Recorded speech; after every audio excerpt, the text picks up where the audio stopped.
This is Walter Bosley, and I'll be reading a selection from Lost Cities and Ancient Mysteries of South America by David Hatcher Childress. The train journey to Machu Picchu from Cusco takes about 4 hours. We had left early in the morning, and it was 11 o'clock as we arrived at the station at Machu Picchu. There's really nothing at Machu Picchu except a railway station and the ruins. The closest town is a mile back down the tracks toward Cusco, and it is called Agua Caliente because of its hot springs. It has several inexpensive hostels, among them the Hostal Caminantes, Hostal Municipal, and Hospedaya Machu Picchu. Others crop up and disappear from time to time, depending on the tourist flow. Further down the railway line by 2 hours is Chalé, where you would start if you wanted to head into the Vilcabamba region. This would have to be done by foot or possibly with mules, bringing all your expeditionary equipment with you from Cusco. The rail line follows the Urubamba River to its end another few hours down the line at Quillabamba. From Quillabamba, there is a road further down the river to Puerto Monterrico. One can also reach the Espiritu Pampa this way and make a circuit back around to Chalé. Our group was feeling extravagant by this time, so we opted to spend the night at the expensive and luxurious Machu Picchu Hotel, which is located right at the ruins. We had met a Peruvian on the train, a tall, handsome fellow named Adelki, who worked as a tourist guide. He was coming to pick up a group and told us he would show us around. We all ran off the train to the buses, Adelki in the lead, and caught the second one going up the mountain. The buses whined and howled up the steep road, switching back and forth as the road climbed, up and up. As we turned each corner, people on either side of the bus would look straight down and gasp, seeing the river over 1,000 feet below over the sheer cliff. Sitting near the front, I glanced at the bus driver. His face was grim, and he gripped the steering wheel and followed the road with an intensity only an Andean bus driver could have.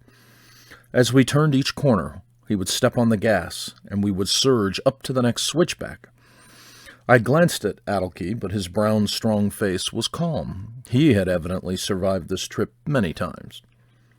He smiled at me, sensing my nervousness. "Don't worry, these buses rarely go over the edge on the way up. It's the way down that's dangerous." Hiram Bingham never had to do this, I thought. At the summit, we ate a quick lunch, then entered the ruins with Adelki.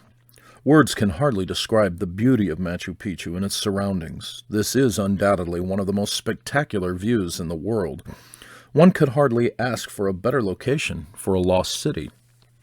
After passing through the entrance gate, setting up on the path next to a cliff, we ducked through a tunnel and into the lower terraces of the ancient citadel.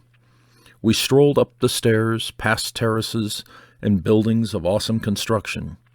Looking down, we could see the Urubamba River far below us, a rushing blue and white river winding through the dense green mountain forests.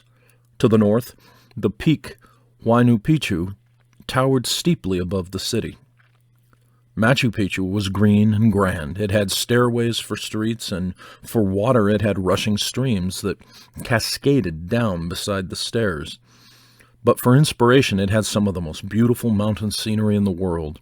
No wonder Hiram Bingham said of Machu Picchu soon after he discovered it, "Like the Great Pyramid and the Grand Canyon rolled into one." When we reached the top of the saddle, we stood on a wide green field, like a large athletic field, probably used for assemblies and games. Around us were great walls and public buildings with large porches and balustrades carved out of gigantic blocks of granite. Further up the mountain is the hitching post of the sun and the court of the 3 windows. Here particularly one could see the combination of Inca architecture with earlier megalithic construction, lesser square Inca blocks atop gigantic blocks of stone weighing up to 80 tons. At one spot, the megalithic stones are cracked open, almost ready to tumble. where a powerful earthquake has managed to force them apart. The purpose of Machu Picchu has always been a mystery. It is invisible from below and is perfectly self-contained.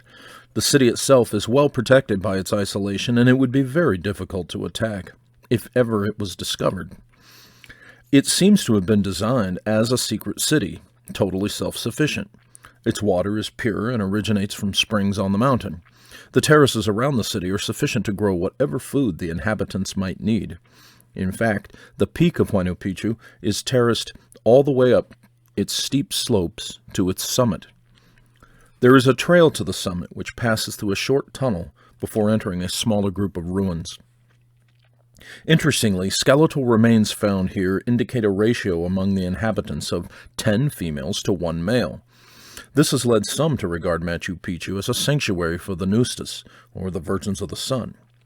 These ritual virgins may have been sent to this secret city to keep them safe from the marauding Spaniards. A royal Inca trail leads from the city to Cusco over the mountains. Some researchers think that the site may even have been used by the Inca before Cusco. If we assume that the theory that the Inca discovered and moved into the megalithic construction is correct, what conclusions might we draw from these magnificent ruins? Could survivors of an advanced civilization marooned in South America have built Machu Picchu? In this case, it is possible that savage tribes, probably the Quechua Indians themselves, forced the survivors to retreat further and further into the mountains. Eventually, they may have built this impregnable city in the mountains, abandoning their cities around Cusco to the wandering tribes of savages living along the river valleys. Incredible as this supposition may seem, it is the story told by some American natives. L. Taylor Hanson, daughter of one of the authors of the continental drift theory, tells the following story in her book, The Ancient Atlantic. Shooting Star, an American Sioux chief, told Hanson of a conversation he had had with a guide at Machu Picchu. The guide told a legend about giants coming to the city and throwing rocks at each other, thus creating the strange ruins. People laughed, but Shooting Star went to the native guide separately and asked, "Is this the city of the Thunderbirds?" The guide answered, "It is the city of the bird of lightnings. Every street is a feather, but one does not see that is so unless viewing from an airplane." Hanson continues, quoting the Sioux chief, "Where are the caves where people lost themselves?" "They are under the city. Some of the entrances are secret, others are closed." "Have you ever been down in them?" He asked. He shook his head. "It is forbidden." That answer was expected. We smiled our recognition. "Where is your tribe?" he asked. "Thousands of miles to the north, through the United States and almost to Canada." "It is well," the guide said, and we clasped arms in the ancient manner. A few days later, after the ceremonial length of time, he brought an old man. Altogether, there were 8 of them. They spoke of legends and words. "I tell you, my friends, this is the land of our beginning, where we went from the old red land even before it sank, because this land is as old as the dragon land of the fire god."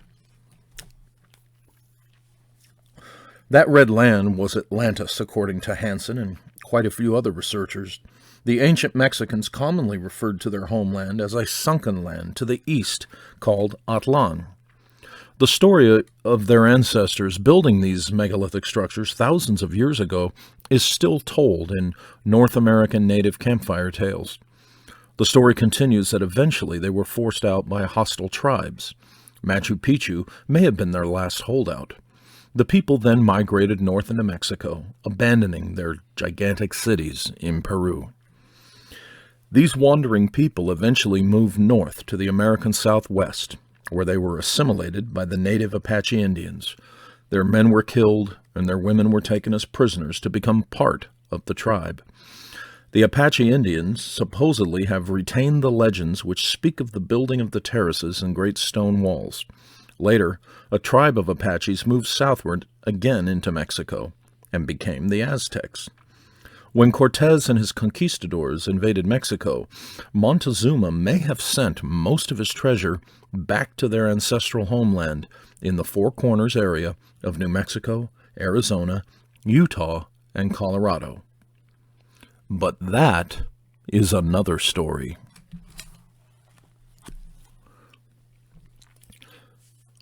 This is Walter Bosley, and I've just read a selection from Lost Cities and Ancient Mysteries of South America by David Hatcher Childress.